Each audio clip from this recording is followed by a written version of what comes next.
Hello and welcome back to the Fencing Referee YouTube channel. I know, I've been gone for a while. Sorry about that. My life got in the way of pretty much everything. You can see I have a new studio. I moved. These videos are not as simple as just pointing the camera at me. I got to figure out the lighting.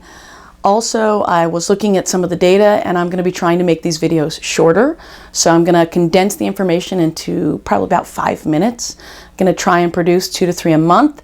And I want to make sure that I'm making you a better referee in the way that you want. So let's get to it. Today is going to be Epee 101. No. Don't press the pause. Don't press the pause. Come on. Step away from the keyboard. All right. So Epee 101 sounds like it's going to be an easy video. Oh, she's not going to have that much to say. But Epee is one of those things that is very easy if you know the rules. It's very simple if you're paying attention. This video is going to be telling you about the important and critical questions that you need to ask yourself when you're refereeing. I think most people have had an experience where they're refereeing, in particular epee, and then all of a sudden something happens where maybe a body cord comes undone and you're like, oh, all of a sudden you need to know the rules. The crucial thing about epee is that it's about the rules. That's what some people think, that it's only about the rules. But some people take those rules and they insert themselves into those bouts. And that's really not what epee is about. My personal philosophy is that epee is about letting them fence. It's about the rules being there to protect them from cheating, because as you know, a lot of the epee rules are about cheating, right? But it's about the rules being there so they can fence.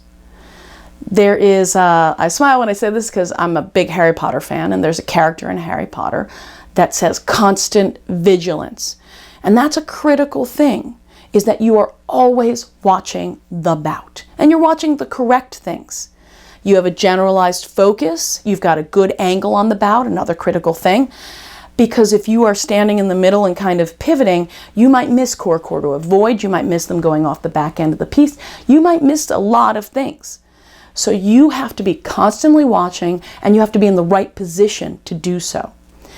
I remember once I was refereeing with a guy who was very high-level foil referee. Now, he had an epee pool that he was going to share with me because I had a little more experience than he did. And he got the bout in the pool, where I call it the throwing up the rule book bout, where he had everything. 1 foot off, 2 feet off, passing, core, turning. He had everything. And I smiled, and he looks at me like with the score sheet like, oh my gosh. And I'm like, okay, we're not going to have another call for the rest of this pool.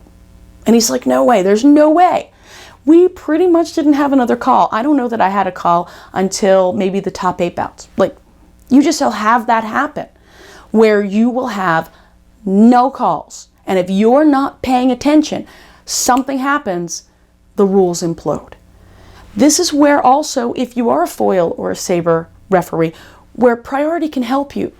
You can, we'll do the bunny fencers, attack, riposte, remise of the repost. The remise started when the bunny was here and finished when the bunny was passed. Guess what that means? That means that it's a good touch. But because you can pull out priority, you can use that to help you referee that moment in time. But you have to be paying attention. You have to ask yourself, why did I call the halt?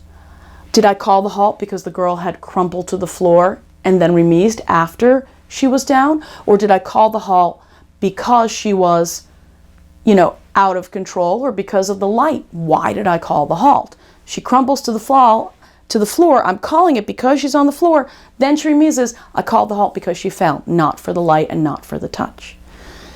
This is incredibly important. You have to be paying attention to very specific things in epee. The last most important thing you have got to do is you have to always watch the person who got hit.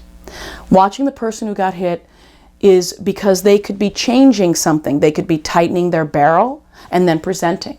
If they could break that wire in that tightening of the barrel, and they could say, no, I didn't touch it, if you weren't watching. If they touch it, it is not an annulment, right? But that's a rule. That's something that you have to know. So the key questions to ask yourself are, am I paying attention? Am I positioned correctly to see? Why did I call the halt? And am I watching the person who got hit? That is the very, very beginning of Epee 101. We got a lot more to cover. Be patient with me and make yourself a better referee. Tell yourself 2 good things about yourself every day. And don't forget to subscribe and check me out on thefencingref.com. Thank you so much for watching. Bye-bye.